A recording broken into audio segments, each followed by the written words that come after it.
I will never forget walking into my very first Global Leadership Summit only 4 years ago. I had just walked out of a 10-year career in pediatric healthcare and stepped into my very first full-time ministry role. And I had been serving in that role for an entire 3 weeks when I walked into the summit. I was ready though. I was excited. I really was just looking forward to whatever God had in store for me and whatever he was going to teach me. I was so eager to learn. I wanted to learn more about him. I wanted to learn more about me, who I was, what he was calling me to. I was pumped. The opening session starts, the lights go down, the music goes up. It's kind of theatrical, it's exciting. And the first talk is about all of the qualities of an amazing leader. And they start going through the list, talking about this is a great quality. If you want to be an awesome leader, you need to possess this, you need to have this, you need to be born with this. And I'll be honest, I was getting a little discouraged real quick. I don't have that. I definitely don't have this. I don't know if I'm prepared for the calling that God has placed in my life. Can I do this? I'm not equipped for this. And they get to the very last quality. And my pen and paper, I'm going, guys. I'm writing down, trying to take in as much of this as I can. And they say the word grit. And it almost hits me. Hard. Okay, what is grit? What is this? God really started to reveal some things in me about what grit really was. Because back then, I kind of thought it meant being tough, right? Being mentally tough. Maybe even stubborn. And I felt like I'm kind of good at that. I could do that, right? I like to power through things. I like control, right? I got this, I got grit. But what he was really revealing is that's not how grit looks in our Christian walk. Grit is not defined by our IQ, by our talent, by higher education. And honestly, guys, the grittiest people that I know don't really have success necessarily in life. Having grit does not guarantee success in life. The definition of grit is this. Grit is the ability to persevere, sticking with something, not giving up, having stamina, and having a marathon mentality, knowing that life is not a sprint, it's a marathon. And God really started to reveal that truth to me, how grit should look in our walk with him, not in the world. We're going to continue today in Philippians. If you have your Bibles, we're going to Philippians chapter 3, verses 13 and 14. Brothers and sisters, I do not consider myself yet to have taken hold of it, but one thing I do, forgetting what is behind and straining toward what is ahead. I press on toward the goal to win the prize for which God has called me heavenward in Christ Jesus. Grit. I know a lot of gritty people in the world, right? You probably can think of someone comes to mind, man, that person has grit. And it might be you, and that's okay. God gives us some amazing examples in the Bible of people who have grit. I think about Noah.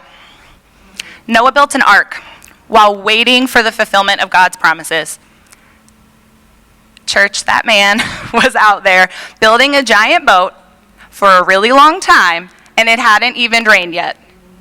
And I'm sure people were passing by, looking at Noah thinking this guy was crazy. But he knew that he had to keep his eye on the prize. He had to keep going. Because that's what God calls us to do. I think about Moses. Moses led the Israelites in the wilderness for 40 years. I know for me, sometimes when things get tough, I barely last 40 minutes. I'm struggling. I need to call somebody for help. 40 years. He had that marathon mentality. He was going to persevere. I think about Abraham and Sarah waiting decades for their son. I'm sure at some point in their journey, hope might have been lost, but they pressed on, and they stuck with it, and they kept their faith in Jesus. Our past is important in creating and molding and shaping who we are. It instills in us values, and sometimes our moral compass comes from our past and how we were brought up and how we were raised and what we learned and what we were taught. But God doesn't want us to stay in our past.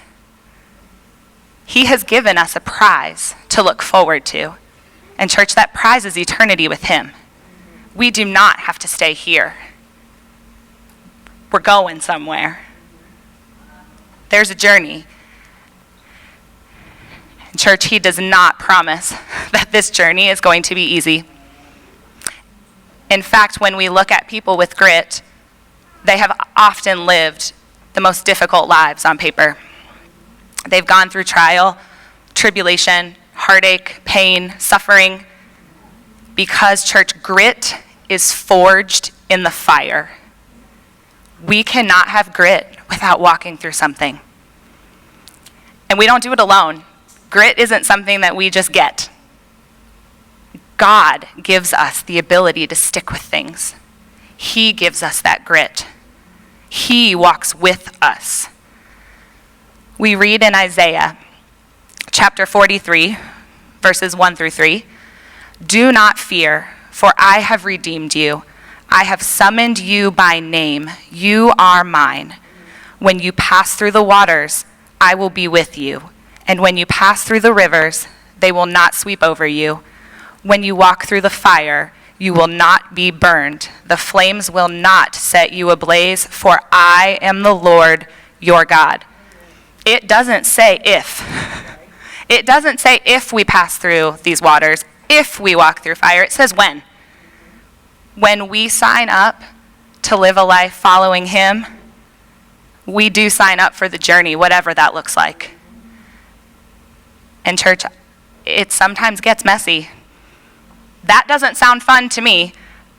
I don't think I'm going to raise my hand and say, sign me up. I want to walk through the treacherous water, want to walk through the fire, let's go. I'm not doing that. I'm not doing that. But we are. That's what we're signing up for. We say, yes, Lord, I will follow you. I want to abide with you. I want to live this life with you. But that's the difference. We're doing it with him. We're not doing it by ourselves. And none of this sounds comfortable. Christians with grit are comfortable being uncomfortable.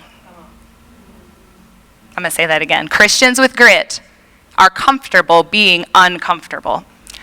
We know that when God is moving in us, working through us, it doesn't always feel good. But he's stretching us, he's growing us, he's molding and shaping and changing us into who he wants us to be. And I think about him as our potter, right? And us as the clay. And when his hands are in the clay and he's molding and shaping, it's a little uncomfortable. But the end result is something beautiful. Way more beautiful than that lump of clay as we started. Way more beautiful. And I'm thankful for that. And I know that when God is molding and shaping us, it's for our good. That's right. He's making us into something good. And when we fight against it, it turns from being uncomfortable to sometimes harmful and painful. And we want to fight. No, God. No. This doesn't feel good. And we push him away. And we cause ourselves pain. But if we let him work in us and shape us, and we can handle that discomfort for just a short amount of time, we become something beautiful. And he is allowed to make us who we're meant to be and who we're called to be. You have to know that God has a plan, and he's working on you and he's working in you, even when it doesn't feel good. I think about how I react sometimes when things go wrong. I'm a reactor by nature, surprise, and I know that if I'm walking even close to the fire, I'm like, whoa, no, no, no, no. You'll hear it from me, I'll say it. No, I don't want to do that. I don't want to do that. We tend to panic a little bit, right? And if it's not you, you know someone. You know somebody, right? On Facebook, or you get a text on your phone, Mayday, Mayday. My life is falling apart. I don't know what to do. Somebody help me. Somebody pray for me. Call all your people. Call all your friends. I need some help.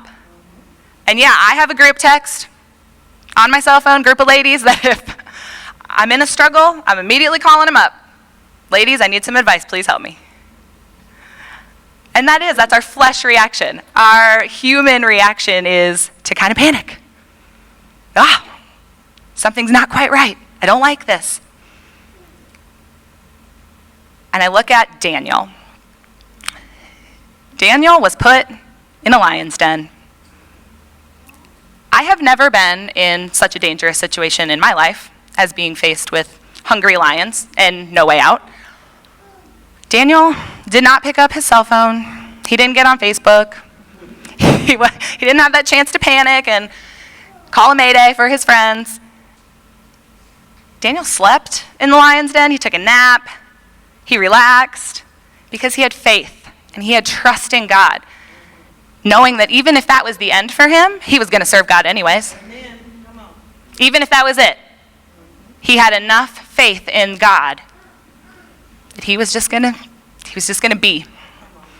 And I know there are times when things go wrong for me where I need to just be. I need to just listen.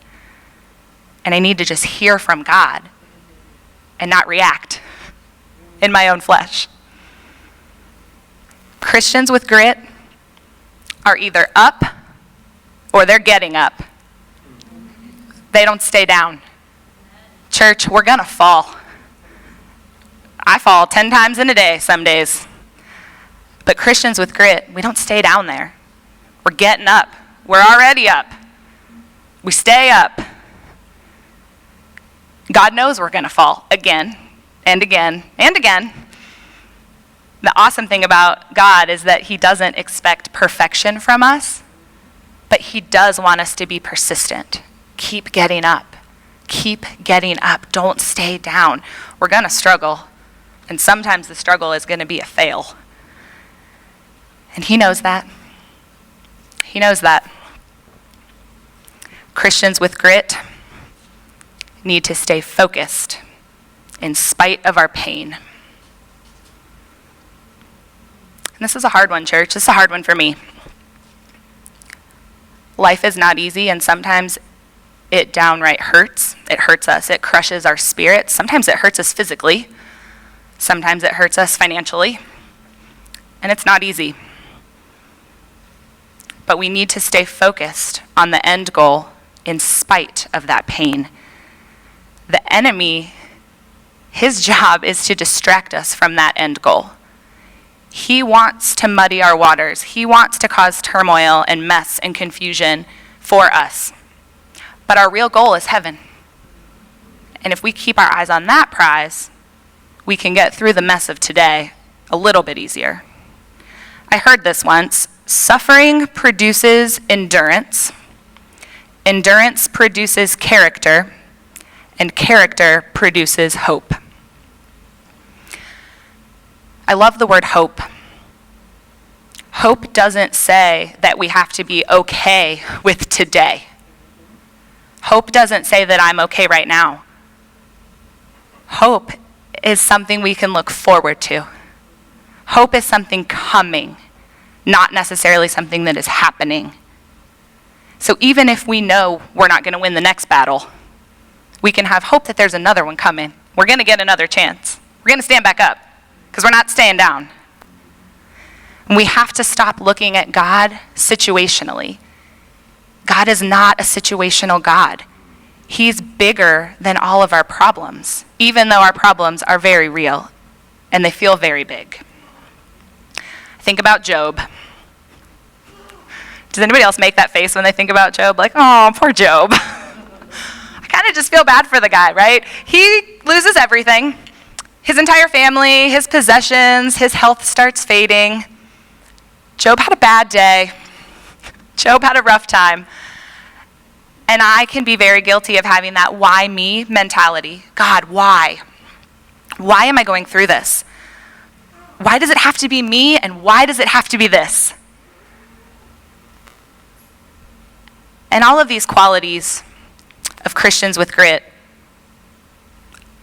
I have not perfected these, church. I have had my own struggle with these. I've had my own failures. I still go to my human and flesh reaction when things go wrong. I have not figured all of this out. But I want to encourage you today that there is hope, and that we have to keep our eyes on the prize, and that we have to keep going, because God is with us every step of the way. When Matt and I first got married, we realized pretty quickly into our marriage that we wanted to start a family, and that journey wasn't the easiest one for us. It took us a while to get pregnant, and I had my own struggles with faith and trust in the Lord even during that period of time. We had our moments, God and I. We had some real conversations. But when Matt and I found out we were expecting our first set of twins, we were ecstatic. We felt like God really showed up. He was coming through for us. This was great. And then I started to have complications in my pregnancy with preterm labor. And Liam and Aubrey were born 13 weeks early. And it really tested my faith. And I'll never forget, 12 hours after they were born, the doctors came in and they said, Aubrey has a lung disease that we didn't know about. And we're going to do everything that we can for her. And we looked at each other, and I think we were just like, what? What is that? We just delivered our first children. This is supposed to be the happiest time of our lives. And you know, those 4 days, the doctors fought so hard for her. She fought hard, and we fought for her. And I think really, even in that time, our faith was strong.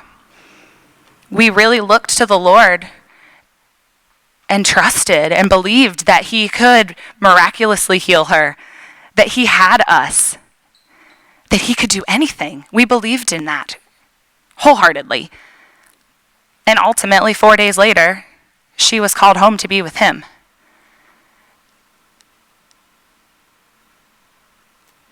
And my faith crumbled in the weeks and months to come. I did not stay focused in spite of my pain. I was angry. I was hurt. I was just mad. I didn't get back up after I fell. I stayed down, and I didn't care. I chose to remain so angry at God because I knew what he could do, and I felt like he didn't. And those 2 years were hard, and I felt alone. And as much as God calls us to persevere and to be persistent, God is so much more persistent than we are. And he never stopped coming after me. He said, you can be mad. You can be hurt. You can be angry. You can curse my name. I still love you. I still forgive you. I'm waiting. I'm right here. I'm still walking with you. I'm still walking through this with you, even though you don't want me here. I'm here. And I pushed him away, and I pushed him away, and I pushed him away. He persisted, and he won. Spoiler alert, he wins. God won. God won. And if we really, really have that grit and we hold on to that, we know that we can trust him. He is working things for our good, even when we don't understand it, even when we're not going to get the answer here on earth. This is not the end goal anyways. This isn't it. I'm not going to promise you that you're not going to pick up and follow God and not have financial struggles? You might. I'm not going to promise that you're not going to get a diagnosis from a doctor that is debilitating to you and crushes you mentally and physically. You might. I'm not going to promise that your family's going to be there for you. I'm not going to promise you that this is going to be easy. What I am going to promise you is that God is going to do this with you. He is going to love you through it. He is going to love you in spite of anything that you say or do through it. He's going to pick you up. When you fall and can't get back up, He will pick you up. He is going to cover you in His love. He's going to cover you in His mercy. He's going to cover you in His grace. But church, it's not going to be easy. When life gets hard, we have to keep moving forward. We have to keep going. Because church, heaven is waiting.